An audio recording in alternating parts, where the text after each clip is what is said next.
Andrew Cooper, Associate Director of CJ. We're on the second day of the G8. This is the day where the G8 countries meet the G5, the rising emerging powers. We're very lucky to have with us today Mr. Ulrich Benterbusch, the Director of the Heiligendamm Dialogue Process. Mr. Benterbusch has been working on this for 2 years, and today we're seeing results. I think we'll have a lot to talk about. One, of course, is the motivation for the Heiligendamm process. Remember 2 years ago, Chancellor Merkel introduced the Heiligendamm process. What do you think her motivations were for introducing it? Well, the Chancellor was pretty much aware that the world had changed, that economic structure was not the same as it had been in the 80s and the 90s.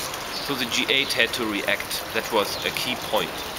And she realized that the G5 countries had been around at summits for some time, but there was considerable interest in engaging in a more deeper dialogue or discussions with the G8.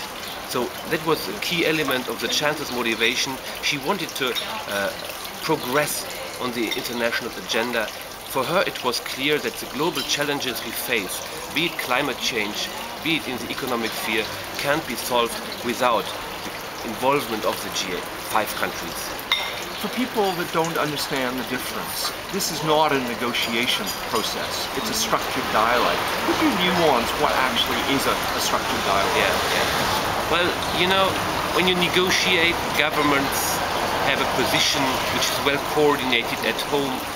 You go out, meet other partners, and then you stick to your position. A structured dialogue means that you don't have a predetermined goal.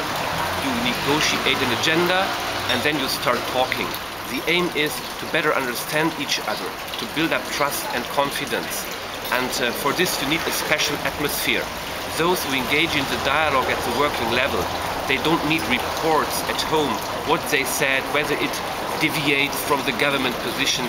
It needs a special atmosphere, a special framework, room to discuss freely and engage. And that is what we call a structured dialogue between G8, G5, and not having a negotiation. Of course, in the end, when it comes to the summit, like now in Italy, and you produce a concluding report, then in the very end, of course, you have a bit to negotiate on the text. It's clear that, you know, you cannot produce a draft where everybody agrees at first stand. But I think, you know, basically we have a structured dialogue because of this. In terms of trust building, confidence building, what can you give us in terms of successes of the Heiligendamm process?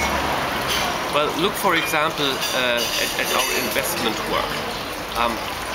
We think we have built trust and confidence in the sense that partners broaden their basis of conviction. Yes, we don't want to have any kind of protectionist measures. They are ready, I think, for a kind of peer pressure, peer review that certainly has facilitated the decisions at the London summit. And if you look into the concluding report, you will see very interesting hints at future work concerning, in a broader sense, the coherence of bilateral investment treaties, whether we can go on as we did in the past on the bilateral track, or whether we should not kind of very cautiously check whether there are elements also for multilateral cooperation. I think this is a very strong signal, especially in the crisis situation that we have right now. And if you would have asked me after the Heiligendamm summit whether this would be possible to engage in that kind of a dialogue and have that kind of outcome, I would have been very skeptical. Well, we're moving from Heiligendamm to L'Aquila, and now, of course, in a year to Muskoka in Canada. What do you think the scenarios would be when we meet again in Muskoka? But as the annex of the joint declaration on the future of the dialogue shows, partners are ready now to engage in a more, let's say, ambitious way.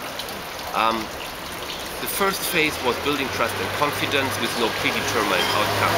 But I think now Sherpas and leaders have the idea to go for more tangible results. And I think that shows that the first phase has worked. And one key area, I think, where this ambition may realize is really in producing spillovers in the more formal institutions. If you look at the global agenda, a dialogue like the Heiligendamm process cannot reinvent the wheels. The issues are on the agenda. But what you can do is to discuss it in a new setting and try to forge common ground, common positions that you then pass on to more formal organizations, be it UNCTAD and OECD in the investment field, be it WIPO as concerns intellectual property rights. And if the dialogue can facilitate this kind of, progressing on the global agenda, I think then that it has really a value added.